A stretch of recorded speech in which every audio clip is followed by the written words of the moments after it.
Guys, today I will tell you something about bird nest. So let's start. First, I will tell you the nest of crow. Crow uses all types of materials to build his nest, and he uses small wooden pieces, straw leaves, and etc. to build his nest. And he built his nest on the topmost branch of a tree.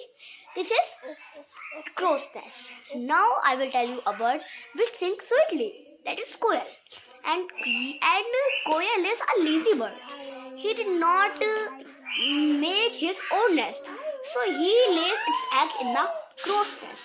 And then when crows hatches his eggs, then he also hatches the quail's nest. Yes, and now I will tell you a bird which lives in cold regions. Which is penguin. Penguin is a flightless bird, and it is found in cold regions of Antarctica and many other regions.